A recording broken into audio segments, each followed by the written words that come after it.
رمضان ہمارے لیے ٹیچر بن کر کے آیا ہے، یہ سکھاتا ہے ہم کو کہ تم کو زندگی کیسے گزارنا ہے۔ دشمن بھی ہو تو اس کی غیبت نہیں کرنا، اس کی برائی نہیں کرنا، یہ تمہیں ماہ رمضان سکھاتا ہے۔ کوئی دشمن تمہارے سامنے آ جائے اسے گالی نہ دینا، یہ تمہیں ماہ رمضان سکھاتا ہے۔ کسی کی چغلی نہ کرنا، یہ تمہیں ماہ رمضان سکھاتا ہے۔ کیوں؟ کیونکہ روزے کی حالت میں انسان گوارا نہیں کرتا کہ میں کسی کی چغلی کروں، کسی کی برائی کروں۔ اب آئیے کہ رمضان کا سب سے بڑا فائدہ کیا ہے کہ رمضان بندے کو متقی بناتا ہے۔ کیا بناتا ہے؟ متقی۔ متقی کسے کہتے ہیں؟ اور قرآن مقدس میں اللہ تبارک و تعالی ارشاد فرماتا ہے ان اکرمکم عند اللہ اتقاکم، تم سب میں سے اللہ کے نزدیک سب سے زیادہ معزز وہ انسان ہے جو تقوی اختیار کرتا ہے، جو متقی بن جاتا ہے، اللہ کے نزدیک اس کی سب سے زیادہ عزت ہے۔ اور یہ رمضان ہمیں متقی بناتا ہے۔ کیسے؟ آئیے میں آپ کو بتاؤں۔ متقی کہتے کسے ہیں؟ اس بندے کو کہتے ہیں جو اللہ کے ڈر سے گناہوں سے بچ جائے، اسے کیا کہتے ہیں؟ متقی۔ ایک مثال دے کر کے میں آپ کو بتاؤں، ہم میں سے سب لوگ روزے سے ہیں۔ روزے کی حالت میں آپ نے الگ روم میں بھی سویا ہے، دروازے لاک، کھڑکی بند، آپ چاہے تو پانی بھی پی سکتے ہیں، لیکن آپ کا نفس آپ کو اجازت نہیں دیتا۔ کوئی دیکھے نہ دیکھے، میرا مولا مجھے دیکھ رہا ہے۔ یہ رمضان کا مہینہ تمہیں متقی بنا رہا ہے، لیکن رمضان کا مہینہ یہ ہمارے لیے اس قدر عظیم نعمت بن کر کے آ رہا ہے کہ عام گنہگار بندہ بھی تقوی کا مقام حاصل کر لیتا ہے۔ وہ پانی پی سکتا ہے، چپکے سے کھانا بھی کھا سکتا ہے، دوسرے مشروبات بھی پی سکتا ہے، اور تنہائی میں رہتا ہے، لیکن اس کے باوجود وہ پانی نہیں پیتا۔ جبکہ تنہائی میں عام مہینوں میں بندہ بے شمار گناہ کر بیٹھتا ہے کہ کوئی نہیں دیکھ رہا ہے، چلو کچھ گناہ ہی کر لیتے ہیں، کوئی تو دیکھنے والا ہے ہی نہیں۔ لیکن ماہ رمضان میں قدرتی طور پر بندے کے دل میں یہ بات بیٹھ جاتی ہے کہ میں اگر ایک گھونٹ پانی بھی پی لیا، میرا مولا مجھے دیکھ لے گا۔ وضو بنانے جاتے ہیں، بہت احتیاط کے ساتھ کلی کرتے ہیں کہ کہیں ایسا نہ ہو کہ حلق سے پانی نیچے اتر جائے۔ بازو والے کو پتہ نہیں چلے گا، لیکن میرے حلق سے پانی نیچے اترے گا، مجھے پتہ چلے گا، اور مجھ سے پہلے میرے پروردگار عالم کو پتہ چل جائے گا، اور میرا روزہ اللہ کی بارگاہ میں پھر مقبول نہیں۔ تو یہ رمضان کا مہینہ کیا کرتا ہے؟ تمہیں متقی بناتا ہے۔ اس لیے کلام مقدس میں اللہ فرماتا ہے یا ایھا الذین آمنوا کتب علیکم الصیام کما کتب علی الذین من قبلکم لعلکم تتقون، اے ایمان والو تم پر روزے فرض کیے گئے جیسے کہ تم سے پہلے کے لوگوں پر روزے فرض کیے گئے۔ کیوں؟ تاکہ تم متقی بن جاؤ، تقوی اختیار کر لو، پرہیزگار بن جاؤ۔ تو ماہ رمضان تمہیں متقی بنانے کے لیے آیا ہے۔ ایک بڑی پیاری حدیث مبارکہ ہے ماہ رمضان کے حوالے سے کہ جب بندہ اللہ کے ڈر سے، اللہ کے خوف سے بھوک کو بھی برداشت کرتا ہے، پیاس کو بھی برداشت کرتا ہے، اور صبر کرتا ہے، تو روزے دار کا یہ جو اخلاص ہے نا، اخلاص، خلوص، یہ اللہ تعالیٰ کو اس قدر پسند ہے، اس قدر پسند ہے، میرا رب فرماتا ہے کہ روزے دار کی منہ کے بو میرے نزدیک مشک و عنبر سے بھی زیادہ محبوب ہے۔ یہ اللہ فرما رہا ہے، یہ خلوص کی بنیاد پر۔ تو یہ مہینہ تو بہت عظیم ہے، بس تھوڑی سی توجہ دینے کی ضرورت ہے کہ جس کی وجہ سے ہم اس کی عظمتوں سے فائدہ حاصل کر سکیں۔ پہلا والا عشرہ رحمت کا عشرہ، دوسرا مغفرت کا، تیسرا جہنم سے آزادی کا۔ اب ہم ایسے کون سے عمل کریں کہ رحمتیں بھی مل جائیں، مغفرت بھی ہو جائے اور جہنم سے آزادی بھی ہو جائے؟ اس کے لیے ہم کو رسول کریم صلی اللہ علیہ وسلم کی سیرت کو پڑھنے کی ضرورت ہے کہ آقا کائنات علیہ الصلوۃ والسلام ماہ سیام میں کس طریقے سے عبادت بجا لاتے تھے۔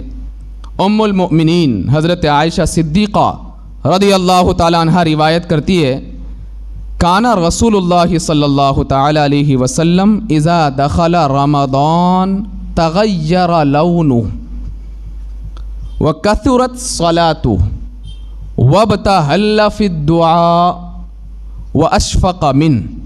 ام المؤمنین حضرت عائشہ صدیقہ رضی اللہ تعالی عنہ روایت کرتی ہے ماہ رمضان میں میرے آقا کی حالت یہ ہوتی کہ جب رمضان کا مہینہ داخل ہوتا تو آپ کے چہرے کا رنگ بدل جاتا تھا۔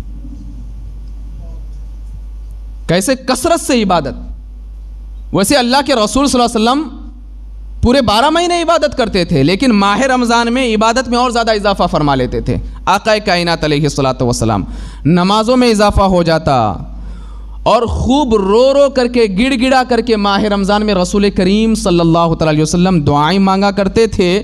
اور حضرت عائشہ صدیقہ رضی اللہ تعالی عنہا بیان فرماتی ہے میں آقا کائنات علیہ الصلوۃ والسلام کو دیکھتی تو مجھے ایسا محسوس ہوتا کہ اللہ کے خوف کا غلبہ آپ کے اندر طاری ہے. یہ ماہ رمضان میں رسول کریم صلی اللہ علیہ وسلم کی عادت تھی. ہماری کیا ہے؟ ہم یہ سوچتے ہیں کہ ہفتہ یا 2-4 دن تراویح کا اہتمام کر لیں گے اور پھر بعد میں 27ویں شب کو آئیں گے، ہے نا. ختم قرآن سے 2-4 دن پہلے آ جائیں گے، اس وقت پارا بھی کم ہوگا، ابھی تھوڑا سا ٹائم زیادہ لگتا ہے. فارمیلٹی پوری کرنے کے لیے اگر کوئی عبادت کرے اللہ اس کی عبادت کو اپنی بارگاہ میں قبول نہیں فرماتا ہے. جو اللہ کے مہمان کی عزت نہ کرے، احترام نہ کرے، اللہ اس کی عبادت کو اپنی بارگاہ میں قبول نہیں فرمائے گا. روزہ صرف صبح سے لے کر کے شام تک بھوکے رہنے کا نام نہیں، اس بات کو ہمیشہ یاد رکھنا. بھوکا رہنے کے ساتھ ساتھ صحیح طریقے سے اللہ کے رسول کی سیرت کے مطابق عبادتیں بجا لانا، اس کا نام روزہ ہے.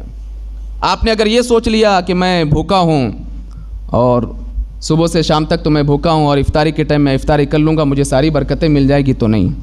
میرے آقا علیہ الصلوۃ والسلام ارشاد فرماتے ہیں جس طریقے سے تم بھوکا رہ کر کے روزہ رکھتے ہو آنکھوں کا بھی روزہ رکھو، زبان کا روزہ رکھو، کانوں کا روزہ رکھو، ہاتھوں کا روزہ رکھو، پیروں کا روزہ رکھو. صحابہ کرام رضوان اللہ تعالی علیہم اجمعین نے عرض کیا یا رسول اللہ علیہ الصلوۃ والسلام آنکھوں کا روزہ کس طریقے سے، کانوں کا روزہ کس طریقے سے، ہاتھوں کا روزہ کس طریقے سے، زبان کا روزہ کس طریقے سے، پیر کا روزہ کس طریقے سے؟ تو میرے آقا علیہ الصلوۃ والسلام نے ارشاد فرمایا آنکھوں کا روزہ یہ ہے کہ جب تم روزے کی حالت میں رہو کسی غیر محرم کو نہ دیکھنا، یہ تمہارے لیے تمہارے آنکھوں کا روزہ ہے. ایسا نہیں کہ کوئی عورت جا رہی ہے ٹک ٹکی باندھ کر کے دیکھتے رہے روزے کی حالت میں، آنکھوں کا روزہ ٹوٹ گیا.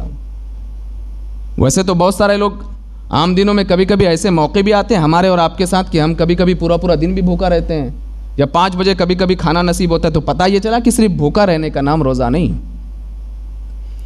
کانوں کا روزہ یہ ہے ان کانوں سے گندی باتیں نہ سننا.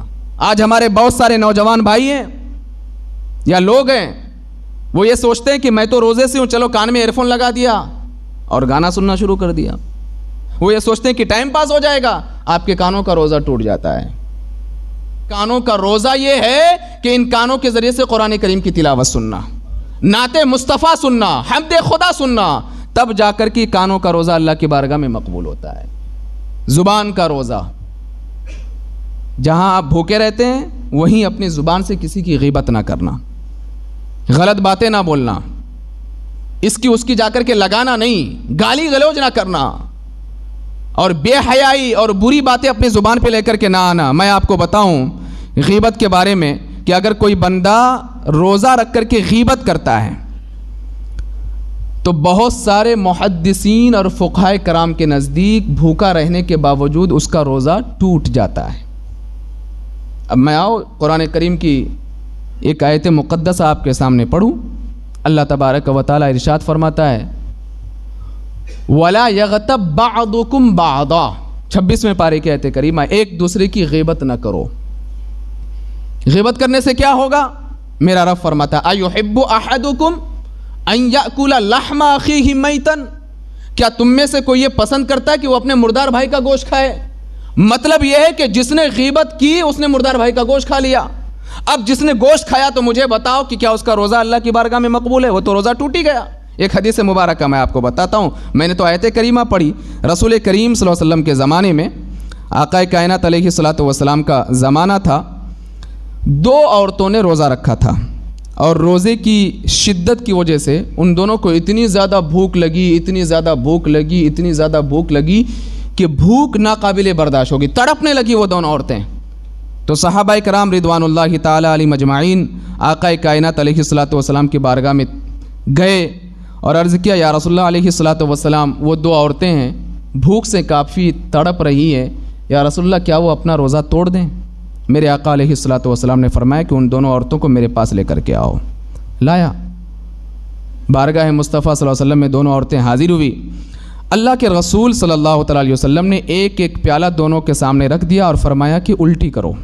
دونوں نے الٹی کیا، حدیث ہے، دونوں نے الٹی کیا تو ایک کے الٹی میں سے گوشت کا ٹکڑا نکلا اور دوسرے کے الٹی میں سے تازہ خون نکلا، الٹی میں سے. تو میرے آقا علیہ الصلوۃ والسلام نے ارشاد فرمایا کہ در حقیقت ان دونوں کا روزہ تو پہلے ہی سے ٹوٹ گیا تھا. جو روزے دار ہوتا ہے اسے بھوک نہیں لگتی، اسے بھوک کی شدت کا احساس نہیں ہوتا، اور جو روزے کی حالت میں گناہوں سے بچا رہتا ہے، عبادتیں کرتا ہے، جا کر کے اسے پوچھو، وہ کہتا ہے یار اتنی جلدی مغرب کا ٹائم ہو گیا، مجھے پتہ ہی نہیں چلا. بھوک تو اسے لگتی ہے جس کا روزہ ہے ہی نہیں. تو میرے آقا نے ارشاد فرمایا کہ دراصل ان دونوں کا روزہ ٹوٹ گیا تھا. تو صحابہ کرام نے اور ان دونوں عورتوں نے عرض کیا یا رسول اللہ ہم نے تو کچھ کھایا ہی نہیں.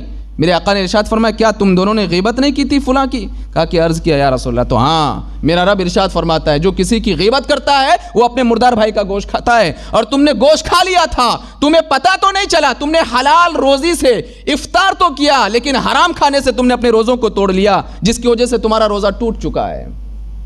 تو پتہ یہ چلا کہ غیبت کرنے سے روزہ ٹوٹ جاتا ہے. یہ اور بات ہے کہ شرعی اگر آپ سوال کریں گے تو شرعی نقطہ نظر سے تو روزہ نہیں ٹوٹے گا، کیونکہ شریعت ظاہر پر فتویٰ لگاتا ہے، ظاہر کو دیکھ کر کے شریعت فتویٰ لگاتا ہے، لیکن حقیقت یہ ہے وہ روزہ اللہ کی بارگاہ میں مقبول نہیں ہے. یہ حقیقت ہے. تو شریعت اور حقیقت میں فرق ہے. مفتی صاحب کے پاس اگر آپ جائیں گے، آپ کو سوال پوچھیں گے تو آپ کو بتائے گا کہ بھئی یہ سوال کا یہ جواب ہے، لیکن آپ کے دل میں جو گندگی ہے وہ میرا رب جانتا ہے. واللہ علیم بذات الصدور، اللہ تمہارے دلوں کے حالات کو جانتا ہے. تم نے غیبت کیا، مجھے نہیں پتا، کسی اور کو نہیں پتا، میرے سامنے تو تم روزے دار ہو لیکن اللہ کے سامنے روزے دار نہیں ہو، کیونکہ مردار بھائی کا گوشت کھا لیا. اسی طریقے سے چلو میں عام دنوں کی بات کروں کہ میرے آقا علیہ الصلوۃ والسلام نے چند صحابہ کرام سے فرمایا کہ دانتوں کا خلال کرو، تمہارے دانتوں میں گوشت کے ٹکڑے. وہ صحابہ کرام نے عرض کیا یا رسول اللہ ہم نے تو گوشت کھایا ہی نہیں. میرے آقا نے ارشاد فرمایا کیا تم نے غیبت نہیں کی تھی کسی کی؟ عرض کیا جی یا رسول اللہ. میرے آقا نے فرمایا تمہارے مردار بھائی کے گوشت کے ٹکڑے تمہارے دانتوں میں ہے، خلال کر کے ان ٹکڑوں کو ہٹا دو. یہ عام دنوں کی بات کر رہا ہوں میں. تو اگر کوئی ماہ رمضان میں اگر غیبت چغلی سے بھی نہ بچے تو پھر اس کو اپنے آپ کا محاسبہ کرنا چاہیے. تو زبان کا روزہ رکھیے، جہاں بھوکے رہتے ہیں وہیں زبان کا روزہ رکھیے. ہاتھوں کا روزہ، ان ہاتھوں سے غلط کامیں نہ کرنا. بہت سارے نوجوان جو موبائل کا مس یوز کرتے ہیں، میرے آقا علیہ الصلوۃ والسلام نے آج سے 1400 سال پہلے فرمایا تھا کہ ایک وقت ایسا آئے گا میری امت کے لوگ انگلیوں کے پوروں سے گناہ کریں گے. 1400 سال پہلے فرمایا تھا، اور آج انگلیوں کے پوروں سے گناہ ہو رہے ہیں. یہ انگلیوں کے پور ہے، اور اسکرین ٹچ والے موبائل میں بس خالی اپنی انگلی کو لگاتے ہیں اور جو چاہے وہ منگوا لیا سرچ کر کے، گانا، فلمیں، گندے ویڈیوز، ساری چیزیں دیکھتے ہیں. یہ ہاتھوں کا غلط استعمال کرنے سے روزہ ٹوٹ جائے گا. ہاتھوں کا حقیقت میں روزہ ٹوٹے گا، شریعت کے اعتبار سے نہیں. ورنہ پھر کوئی جا کر کے میرے خلاف آواز بلند نہ کرنا کہ مولانا مشتاق صاحب نے کہا کسی نے اگر سرچ کیا کچھ غلط ویڈیوز اور اس کا روزہ ٹوٹ گیا. حقیقت میں اللہ کے نزدیک روزہ کسی کو دکھانے کے لیے نہ کرو، اللہ کی رضا کے لیے روزہ کرو. اور تم متقی اسی وقت بنو گے جب وہ روزہ اللہ کی بارگاہ میں مقبول ہوگا. روزے کا مقصد ہی یہی ہوتا ہے کہ بندہ تقوی اختیار کرے. تو اللہ کی بارگاہ میں اپنے روزے کو مقبول کروا لو، تم کامیاب بن جاؤ گے. تو اپنے ہاتھوں کو گناہوں سے بچانا، پیر کو گناہوں سے بچانا، ان پیروں سے چل کر کے گندی جگہ پہ نہ جانا، غلط جگہ پہ نہ جانا. جب اس طریقے سے بھوکے رہ کر کے تم روزہ رکھو گے وہ روزہ اللہ کی بارگاہ میں مقبول ہے. ورنہ روزے کی حالت میں گانا بھی گایا، فلمیں بھی دیکھی، گانے بھی سنے، غیبت بھی کی، ہاتھوں سے غلط کام بھی کیے، پیروں سے چل کر کے غلط جگہ پر بھی گئے اور بھوکا رہے. تم نے سوچا کہ روزہ ہو گیا، دنیا داروں کے نزدیک تمہارا روزہ ہو گیا، اللہ کے نزدیک روزہ نہیں ہوا. اور وہ روزے دار جو اپنے جسم کے سارے اعضاء، جسم کے جتنے پارٹس ہیں، باڈی کے جتنے پارٹس ہیں، ان ساروں کا روزہ رکھتا ہے بھوکا رہنے کے ساتھ ساتھ، ایسوں کے بارے میں میرا رب فرماتا ہے لعلکم تتقون، یقیناً تم متقی اور پرہیزگار بن جاؤ گے اللہ کے نزدیک.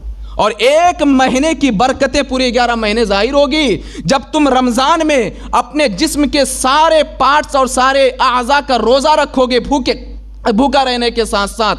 11 مہینے اللہ تمہارے دل میں اس قدر کیفیت پیدا فرما دے گا کہ جب تک تم نماز نہیں پڑھو گے تمہیں نیند نہیں آئے گی. پورے 11 مہینے کی تربیت تمہاری قدرتی طور پر ہو جائے گی. اس لیے جہاں تم بھوکے پیاسے رہتے ہو وہیں اپنے آپ کو گناہوں سے بچانے کی بھرپور کوشش کرو. ماہ رمضان صرف اور صرف عبادت کرنے کے لیے نہیں، یہ تربیت کرنے کے لیے بھی آیا ہوا ہے. اور رمضان کے مہینے میں کثرت کے ساتھ کلام مقدس کی تلاوت کریں، کثرت کے ساتھ، کیونکہ رمضان اور قرآن ان دونوں کا بہت بڑا گہرا رشتہ ہے آپس میں. رمضان کے مہینے میں قرآن کا نزول ہوا، رمضان کے مہینے میں تراویح کی حالت میں مکمل قرآن مجید کو ہم پڑھتے ہیں اور آپ سنتے ہیں، تو ان کا آپس میں بہت گہرا رشتہ ہے. آقا کائنات علیہ الصلوۃ والسلام کا معمول یہ تھا کہ میرے آقا تو عام مہینوں میں بھی کثرت کے ساتھ کلام مجید کی تلاوت فرماتے، لیکن ماہ رمضان میں خصوصیت کے ساتھ. حدیث کے الفاظ ہیں سنن نسائی کی، ہر شب جبریل امین علیہ الصلوۃ والسلام بارگاہ مصطفیٰ میں حاضر ہوتے اور میرے آقا حضرت جبریل امین کو ہر شب قرآن مجید کی تلاوت سناتے، اور حضرت جبریل علیہ الصلوۃ والسلام میرے آقا کو قرآن مجید کی تلاوت سناتے. پتہ یہ چلا کہ ماہ رمضان میں جب آپ قرآن مقدس کی تلاوت کریں گے تو فرشتوں کے سردار جبریل امین کی بھی سنت ادا ہوگی اور انبیاء کے سردار آقا کائنات علیہ الصلوۃ والسلام کی بھی سنت ادا ہوگی. اور جب کوئی بندہ روزہ رکھنے کے ساتھ ساتھ قرآن مجید کی جو ہے تلاوت کرتا ہے، میرے آقا علیہ الصلوۃ والسلام ارشاد فرماتے ہیں کہ جب وہ اس دار فانی سے کوچ کر کے چلا جاتا ہے اور وہ گنہگار ہوتا ہے یا اسے عذاب ہونا ہوتا ہے یا عذاب کے فرشتے آ جاتے ہیں، رمضان قبر میں آتا ہے اور اللہ کی بارگاہ میں فریاد کرتا ہے کہ مولا تیرا یہ بندہ تیری خاطر بھوکا رہتا تھا، مولا میں تیری بارگاہ میں سفارش کرتا ہوں پروردگار عالم اس کو معاف فرما دے. اتنے میں وہ عذاب کے فرشتے پیروں کی جانب سے آنے کی کوشش کریں گے، وہاں پر قرآن کھڑا ہو جائے گا، مولا تیرا یہ بندہ ماہ رمضان میں بھوکا رہ کر کے قرآن کی تلاوت کرتا تھا، راتوں میں جاگ کر کے قرآن کی تلاوت سنتا تھا، کرتا تھا، مولا میں تیری بارگاہ میں فریاد کرتا ہوں اسے بخش دے، اس کی شفاعت عطا فرما. میرے آقا علیہ الصلوۃ والسلام ارشاد فرماتے ہیں جب قرآن اور رمضان اللہ کی بارگاہ میں سفارش کریں گے، اللہ دونوں کی سفارش کو سنے گا اور اس گنہگار شخص کی بخشش فرما دے گا اور اس کے گناہوں کو معاف فرما دے گا. تو بہت بڑا گہرا رشتہ ہے قرآن کا اور ماہ رمضان کا. تو ماہ رمضان میں کثرت کے ساتھ کلام مقدس کی تلاوت کریں اور جو میں نے آپ سے کہی ان سارے باتوں کو دل کے کانوں سے جیسے آپ نے سنا اس پر عمل کرنے کی کوشش کریں. اللہ تبارک و تعالیٰ کی بارگاہ میں دعا کرتا ہوں کہ پروردگار عالم اپنے حبیب علیہ الصلوۃ والسلام کے صدقے ہم سب کو اس مہینے میں خوب سے خوب عبادتیں کرنے کی توفیق عطا فرمائے اور کہنے سننے سے زیادہ عمل کرنے کی توفیق عطا فرمائے. وما علینا الا البلاغ المبین. السلام علیکم.